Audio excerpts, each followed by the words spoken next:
یہ لازم کر لیا تم لوگوں نے کہ جب مصیبت آئے گی تبھی ہم کام میں لگیں گے، باقی نہیں لگنے والے۔ میرے دوست ایک علاقے میں قرآن خوانی ہو رہی تھی، میں نے کہا قرآن کیوں پڑھ رہے ہو؟ سامنے لاش رکھی ہے، کہا اس کا بیٹا آنے والا ہے بمبئی سے۔ ارے بھائی بیٹا آنے، تم قرآن کیوں پڑھ رہے ہو؟ کہا حضرت میری ابا کا انتقال ہو گیا۔ اچھا تو؟ کہا قرآن پڑھ رہا ہوں اس یقین سے کہ اللہ اس کی حروف کی برکت سے میری ماں کی مغفرت فرمائے، ان کے درجات کو بلند فرمائے گا، ان کو عذاب قبر سے بچائے گا، ان کو قبر میں راحت و تسکین ملے گی، سوال جواب میں آسانی ہوگی۔ میں نے کہا نوجوان تو بیوقوف ہے کہ مجھے بیوقوف بنا رہا ہے؟ کہا نہیں حضرت بیوقوف نہ میں ہوں نہ بنا رہا ہوں۔ میں نے کہا کیوں؟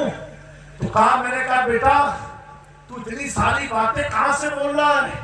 کہا امام صاحب نے بتایا حضور کا فرمان ہے کہ قرآن پڑھنے کا فائدہ کیا کیا ہے۔ میں نے کہا بیٹا کیا تو اپنی بات میں سچا ہے؟ کہا ہاں حضرت سچا ہوں۔ میں نے کہا سن، پڑھے گا تو ثواب مردے کو، پڑھے گا تو عذاب میں تقسیم مردے کے، پڑھے گا تو ترقی مردے کی، پڑھے گا تو سکون مردے کو، پڑھے گا تو عذاب قبر سے بچے گا مردہ، پڑھے گا تو قبر نور بنے گی اس کی، پڑھے گا تو سوال جواب میں آسانی اس کے۔ ہاں حضرت۔ میں نے کہا نادان، جب تیرا پڑھا ہوا قرآن ایک مردے کو اتنا فائدہ دے سکتا ہے، کاش کہ تو زندگی میں پڑھ لیا ہوتا تو ادھر ادھر کے چکر نہیں تو خود کتنی ترقی پر چلا گیا۔